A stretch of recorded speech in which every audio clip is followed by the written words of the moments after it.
Welcome to Podcasts on Demand, a continuing medical education activity. This activity includes the most recent and current clinical data presented by leading experts.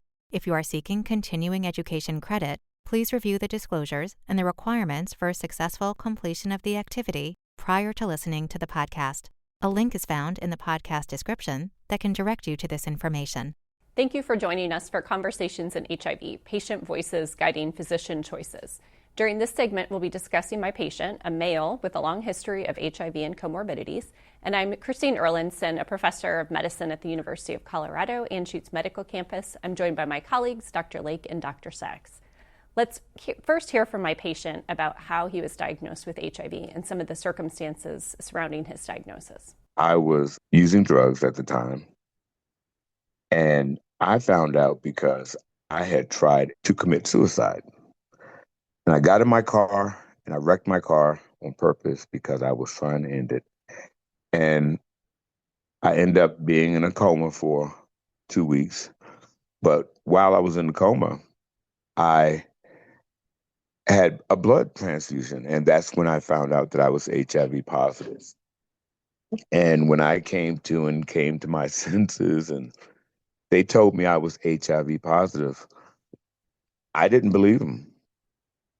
I was that arrogant and that into my addiction at that time. I said, no, you got to be mistaken. And I would ask, have you guys had patients with similar circumstances where it's just hard to convince them of HIV diagnosis and kind of in denial for a long period of time? And if so, how do you deal with that? Dr. Sachs? This is always very challenging because, one of the luxuries we have with our HIV diagnostics is that they're incredibly accurate. And you don't really have false positive tests, if you look at the totality of the test. So we know the situation. We know that the person really has HIV. We know that there's life-saving therapy that they can receive. And yet, for whatever reason, whether it's cultural or it's psychological or a combination of the factors, sometimes they rarely just don't believe us. Occasionally they'll ask for supplemental tests, but often, unfortunately, they'll seek care elsewhere, which is a real problem. Mm-hmm. And so what we try to do is we take the doctor out of it and we bring in our skilled social workers, and they spend a lot of time with the patient trying to get at what is essentially denial. Yeah, understand why that they're denying it. Yeah. And he was he was diagnosed many years ago, so I think it was earlier at the time, and maybe there was some concern about the accuracy of the diagnostics. And he was initially started on a really complicated regimen until he was able to simplify more recently. So we'll hear a little bit about some of his comorbidities on his prior regimen and his current regimen. Well, right now, no, I don't even notice the side effect. And that one pill, no. But I can tell you, when I first started, the side effects for me was I was nauseous a lot, but then it started becoming fewer times because it seems like my body was starting to absorb the medications and fight the HIV. So then I felt myself getting stronger because of the medication. Mm-hmm. I started getting more energy, but I had to also do my mental health with that because I was going through a lot. Still trying to stay sober, trying to stay clean, and trying to make sure that I put myself first, and love me. And I think we hear this a lot from patients even now when it's a single pill once a day, there's still so much else going on with that HIV diagnosis. And at the time he had started on multiple different medications, which I'll talk through in a second.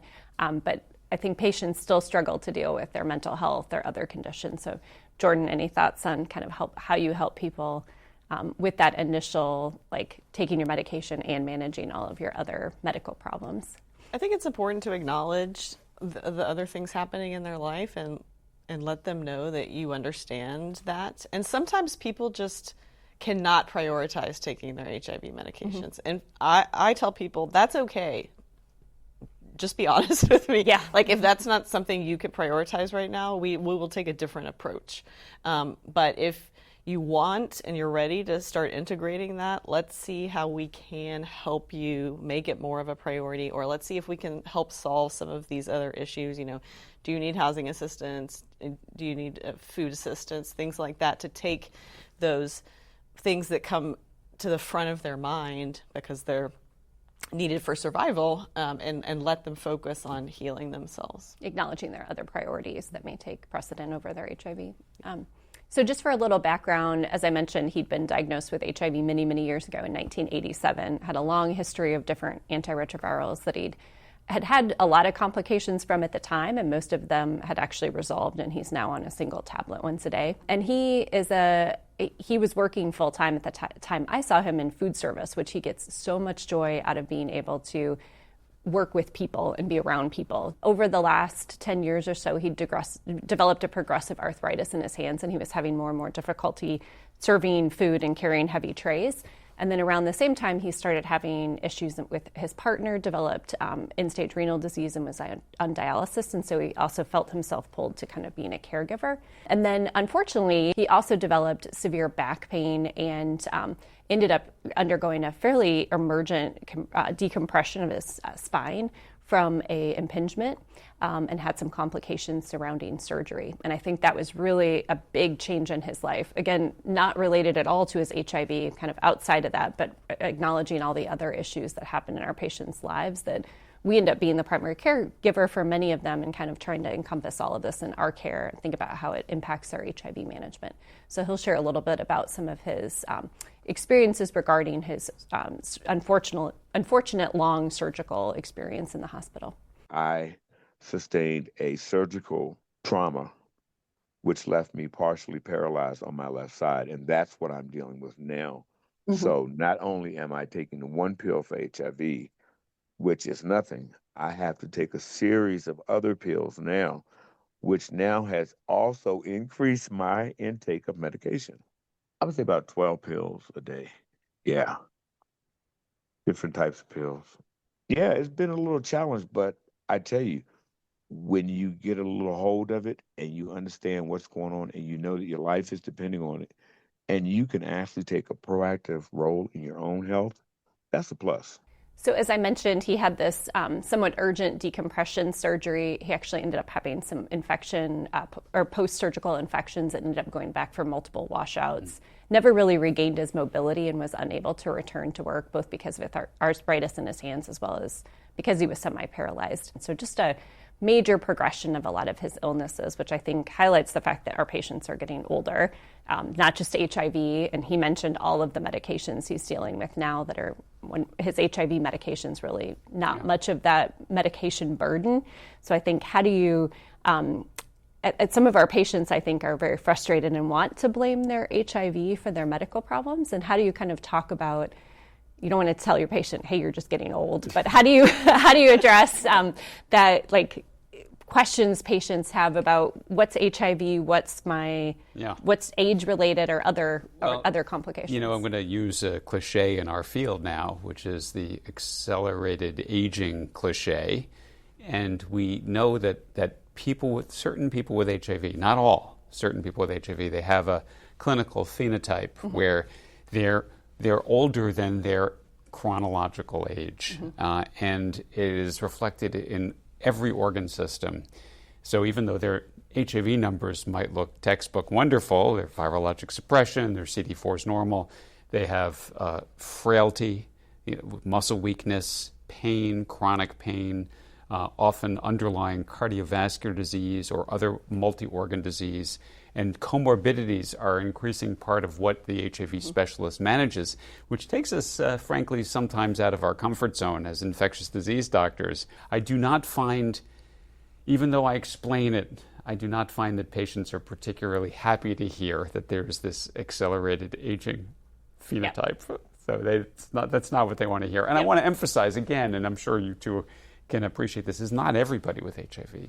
And I think all of these other comorbidities, especially for this patient, end up impacting his day-to-day function much more than his HIV. Sure. And he'll share some of his experiences about how these medical comorbidities have really impacted what he's able to do on a day-to-day basis. I'm having a hard time walking because my left side has constant nerve damage and neuropathy. So I'm trying to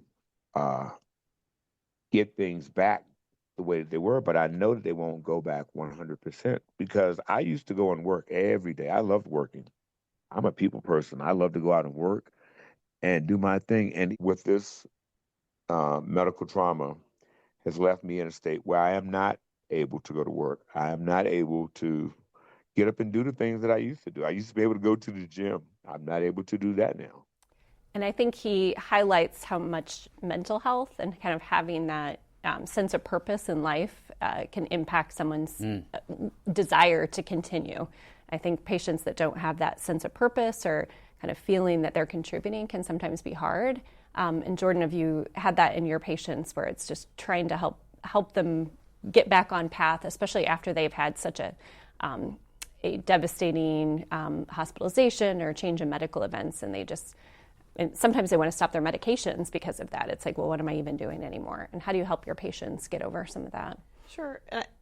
I think it's hard for anybody to lose physical function, lose quality of life, mobility, all of these, and that would be true in any setting, but also for people with HIV, I think sometimes there's a frustration or that, I'm doing what I'm supposed to be doing. I take my HIV pill every day. Why is this happening to me? Why are there all these other things that I now have to deal with? And that is where the conversation about normal age-related disease and lifestyle factors start coming in. But the mindset has been when they started with us that constant reinforcement just on control of the HIV, and so you have to shift your frame a little bit. But providing as much support as you can psychologically, engaging them with counseling, particularly for your patient. This is just a tough time for anybody. Yeah. They may need a depression intervention. They may need someone just checking in on them a little bit more frequently. I have a question for you. Yeah. You specialize in this area of frailty and exercise capacity and in people with HIV. And then it interfaces with that sense of mission that you mentioned about the ability to work. When you have a patient who's considering stepping back from their work, and how do you counsel them? I think if they're doing it because they want to retire early and they still have a plan, I think it's having something that makes you want to get out of bed every day. And so if you're retiring and then you lose the drive to live, then I think that's where it's a problem. So as long as you have something that's kind of keeping you going, if people do need to step back from work because of pain, I've had patients kind of struggle with that. I want to get back in and work a little bit, but then I get so exhausted and I'm so tired. And then unfortunately, there's issues with disability of how much can you work, and then you run into, am I making too much money? And so it's just such a complicated, difficult area to navigate. And this patient struggled because, as he mentioned, he really enjoys people and wants to be around people in the food service. He tried a few other things, real estate, really struggled with kind of the not really getting a lot of desire from it, but he ended up finding a peer navigator position that he loved, and he is able to interact with people and kind of share his HIV experience. I think you mentioned frailty, and it was something I really wanted to bring up with him. Is I think that someone going into a hospitalization with frailty really has so much more risk for decline coming out of that hospitalization. Mine was fairly healthy going into his hospitalization other than this acute decline, and I think that probably helped him maintain some of his mobility. But a 2-month hospitalization for our patients is such a big hit to mobility, losing muscle mass, losing muscle function, and kind of understanding how much we can try to prevent that by encouraging healthy behaviors. I think, as Jordan mentioned, so much of our focus is on what's your HIV doing, what's your HIV doing, and there's so much more than that in primary care of HIV patients now, and it's trying to make sure people are maintaining the highest level of function they can so that when something like a hospitalization comes up, they can bounce back faster and they don't have that risk for decline quite as much. And he'll talk a little bit about how much HIV has changed over the years, and how does he counsel someone now who might have HIV? What I would tell a friend or anybody that is newly diagnosed with HIV is that you're being diagnosed at a time where it's not considered a death sentence. So you have an opportunity to live a healthy, productive life. The medications are available, the services are available. All you have to do is take a proactive role in your health and take it serious, and you can live with HIV being undetectable. I think what I would share with the providers about the HIV experience from my perspective, from this side, is that you guys, you have to have a good bedside manner. You have to be patient. You have to look at each case differently, because some people who are recently diagnosed are not going to be headstrong. They're going to be super scared. They're going to be nervous. They're going to need extra help. They're going to need people to actually step in, maybe, to help with preventive measures, but you got to be on point. You got to watch. You got to be very careful, because everybody deals with learning about the rest of their life differently. And I think he really highlights how different each patient is and how much that interaction between the provider and the patient can help to support the patient. Paul is someone who's been in practice for many years and seen the HIV epidemic change. Yep. I think, how important have you found that individual interaction with your patients and kind of supporting them on their own journeys? Well, it's really critical, and it's one of the conflicts we face now as HIV has become so much more easily treated, is how much should the current younger generation of infectious disease doctors take on this role of primary care in HIV care? Because if you think about it, the rheumatologists, they don't do primary care of their patients. The oncologists don't do primary care of their patients. It makes you wonder, should we continue to do this? We are distinctive among the medical specialties in that we take this on. And I can actually see both sides of the argument. I'm not talking about people who have advanced disease and complicated opportunistic infections. Of course we should have the primary role in managing them. But these long-term older patients with HIV with multiple comorbidities, it's an open question. I don't know the answer myself. I'm curious what you two think. Yeah, I think I enjoy that part of HIV medicine. I like to provide primary care for my patients, but I also acknowledge that I don't tend to go to all of the internal medicine conferences, and kind of keeping up with the literature in both fields can be challenging. But I also see the patients that say, sure, I don't want to go to another clinic. They don't. Can you take care of everything for me? And that trust that they have, that totally, we're maybe identifying drug-drug interactions that may come up in other clinics. But one point that my patient brought up was taking control and kind of being in charge. And I think that's so important to empower our patients. And I tell my patients this: if you go to a specialist and they prescribe you a new medicine, say, I need to check with my HIV clinic first and make sure this is okay. And I think making sure patients know, especially as infectious disease doctors that maybe refer more often, to make sure our patients are kind of directing their care and being advocates for their care. Jordan, thoughts from your standpoint? A patient being an advocate for themselves is just critical on so many levels. I can, like Paul, can see both sides of the spectrum. I also enjoy providing primary care, and I think we can do a lot, but that is not our specialty, and so it is hard to keep up there. But at the same time, it is extremely difficult for the patients when they have a different doctor for each one of their medical problems. It's difficult for the physician to organize all of that care when someone's seeing 10 doctors and one wants to change your medicine, but you're not sure what the plan is because you can't see all of the records. So, it's a difficult, sticky situation, and everybody at this point has to do just what they feel comfortable with if you're working in a setting where you are expected to provide primary care. But we will see how the field evolves. Yeah, I think it's certainly a hot topic in the field, and the HRSA SPINS projects, kind of looking at HIV care in the older patient population, had several proposals and kind of projects they've been testing over the last few years, and that project's just finishing up. So I think we'll hear more about what models of care work for people, older adults with HIV or not. I also just wanted to highlight some points that he made about mental health and how important it is to be connected, and how much mental health also impacts physical function and frailty and recovery over time. So I think just making sure as much as we can that we can connect patients with therapists, and it's certainly challenging to get people into that kind of care. He highlighted some important issues about how much medical comorbidities impact care over time, probably more than HIV, even though there may be some underlying factors from HIV that accelerate aging, as you mentioned, Paul. So thank you for joining us for this segment. Be sure to click on the landing page for this activity to claim your AMA ANCC ACPE credit, access supplemental slides, as well as other topic segments and case scenarios. Thank you. We hope you found this podcast useful and educational. To receive continuing education credit and to download your printable certificate, please go to the activity page at practice.cme.com to complete the post-test and evaluation to receive continuing education credit.